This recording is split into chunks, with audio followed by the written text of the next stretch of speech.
Subscribe now and press the bell icon. Never miss an update.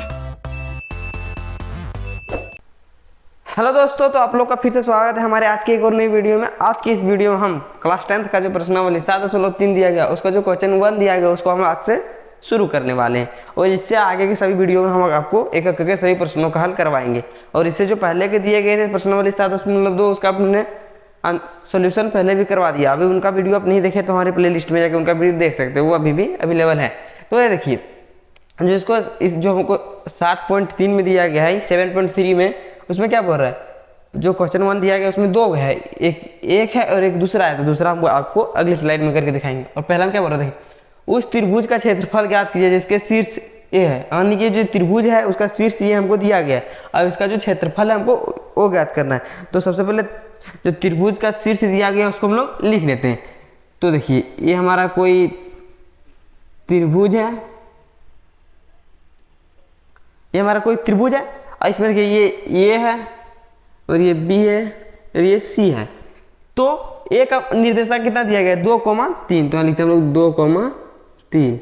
और B का निर्देशांक कितना दिया गया -1,0 और सी का निर्देशांक कितना दिया गया इधर देखिए। अगर सी का जो निर्देशांक दिया गया वो दिया गया 2,-4 तो हमको ये दिया गया। तो इसमें से हमको जो शुरू वाला है उसको हम लोग x मानते हैं और इसको y, फिर इसको x, फिर इसको y, फिर इसको x, फिर इसको y। तो हम सब कुछ भी x और y का मान मानेंगे तो हमको पता नहीं चलेगा कि कौन से x का मान कहाँ पे रखना है और कौन से y का मान कहाँ पे रखना है। तो इसके लिए हम लोग शुरू में मान लेते हैं x1। तो देखिए हमको इसमें हमको इसको मान लेंगे x1, तो x1 बराबर दिया गया हमको 2 और इसको मानेंगे y1, तो y1 बराबर दिया गया है 3 और फिर इसको मानेंगे x2 और y2, तो x2 बराबर दिया गया है -1 और y2 बराबर दिया गया है 0 और फिर देखिए y3 हो जाएगा, y3 और x3, तो x3 बराबर हो गया 2 और y3 बराबर हो गया -4। ये हमारा इसके जो निर्देशांक है वो x और y के मान में हमने उसको रख लिया। तो अब आपको जो है इसका फार्मूला लिखना है। तो सबसे हमको त्रिभुज का क्षेत्रफल ज्ञात करने के लिए बोल रहा है, तो हम त्रिभुज का क्षेत्रफल का फार्मूला का यूज करेंगे। तो इसको हम लोग मिटा देते हैं। तो जो त्रिभुज का क्षेत्रफल का फार्मूला तो क्या होता है देखिए इधर, त्रिभुज का क्षेत्रफल बराबर त्रिभुज का क्षेत्रफल बराबर आपको इतना याद रखना है। देखिए जिस तरह हम आपको बता रहे हैं 23, 31 और 12, ये जो 3 संख्या दिया गया है उसको आप याद रखना है, बस इसी से आपका फार्मूला निकल जाएगा। तो कैसे निकालेंगे देखिए, सबसे पहले आपको क्या करना है, त्रिभुज का क्षेत्रफल तो 1/2 देना है निकालने के लिए। उसके बाद यहाँ पर ब्रैकेट देना है x1, उसके बाद आपको इस तरह करना है और यहाँ पर रखना 23 का मतलब 20 में जितना भी आपको यहाँ पे इस तरह करना है, प्लस फिर x2 करना है,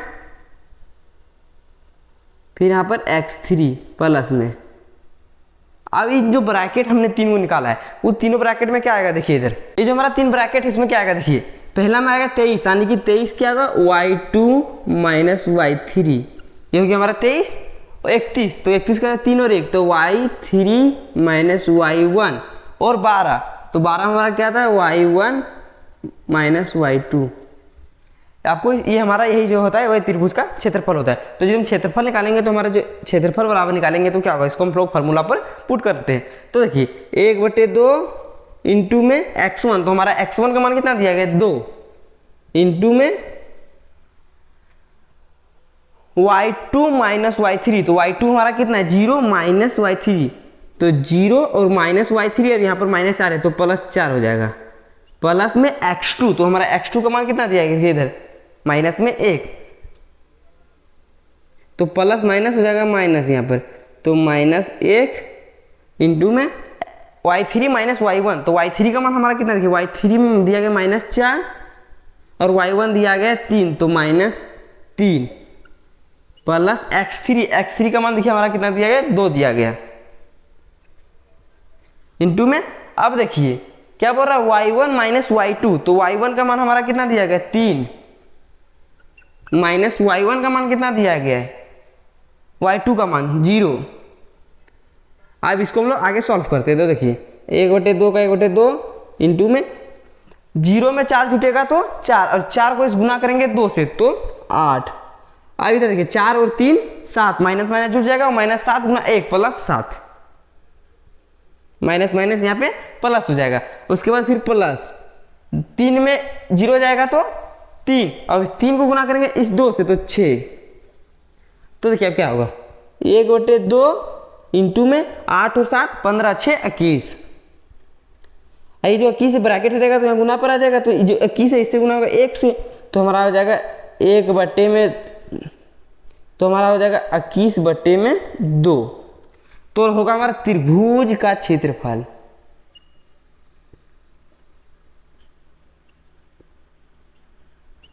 एक बटे दो, जो हमारा त्रिभुज का क्षेत्रफल बराबर आएगा आंसर, वो आएगा 21/2 मात्रक। ये जो हमारा त्रिभुज का क्षेत्रफल ज्ञात करने के लिए बोल रहा था, इसका आंसर ये होगा। अब इसका जो हमारा पहला का तो आंसर आ गया, इसका जो दूसरा दिया गया उसका आंसर हम लोग निकालते हैं। तो आइए जो अब इसका दूसरा दिया गया हम लोग उसको सॉल्व करते हैं। तो हमारा फार्मूला जो रहेगा इसका त्रिभुज का क्षेत्रफल निकालने के लिए तो यही रहेगा, और ये आपको इसी प्रकार इस फार्मूला को निकालना है। तो हमने आपको बता दिया कि 23 31 12 का आपको यूज करके इसका निकालना है। तो इसका दूसरा में क्या दिया गया देखिए, हमारा जो x1 का मान दिया गया वो 5 दिया गया, तो x1 बराबर -5, और y1 बराबर दिया गया -1, और देखिए x2 बराबर हमको दिया गया 3, और y2 बराबर दिया गया -5। तो x2 बराबर 3 और y2 बराबर -5, x3 बराबर दिया गया 5 और y3 बराबर दिया गया 2।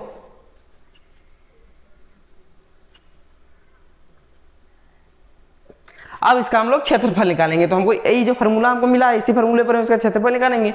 तो देखिए क्या होगा हमारा, सबसे पहले हम लोग 1/2 देंगे, उसके बाद ब्रैकेट में x1, तो हमारा x1 का मान कितना है -5, तो -5। उसके बाद y2 माइनस y3, तो y2 का मान हमारा कितना है -5, और माइनस में y3, तो y3 का मान कितना है 2, प्लस में x2, तो हमारा x2 का मान कितना है 3, तो इस x2 के मान की जगह पर x2 का मान रखेंगे 3, इंटू में y3 माइनस y1, तो y3 का मान हमारा कितना है 2 माइनस y1 का मान है -1, तो यहाँ माइनस माइनस प्लस 1 हो जाएगा, प्लस x3, तो हमारा x3 का मान कितना है, x3 का मान 5 है, तो यहाँ प्लस में 5। अब उसके बाद क्या है, इंटू y1 माइनस y2, तो y1 हमारा कितना दिया गया देखिए -1, तो -1, उसके बाद माइनस में y2, तो यहाँ पर माइनस में पहले से ही 5 है, तो माइनस माइनस प्लस में 5 हो जाएगा। अब देखिए इसको हम लोग आगे सॉल्व करते हैं। तो अब क्या होगा, 1/2 का 1/2 इंटू में -5, इंटू में देखिए -5 है इधर और माइनस में 2 है, तो दोनों ही जुटेगा तो कितना हो जाएगा -7, और माइनस में 7 को गुना करेंगे तो माइनस के 5 के साथ कितना होगा, माइनस प्लस का 35 प्लस, अब देखिए इधर 2 इधर है और 1 इधर है 3, अब 3 को गुना करेंगे 3 के साथ तो 9, प्लस 5 में 1 जाएगा तो 4, और 4 को गुना करेंगे 5 से तो 20।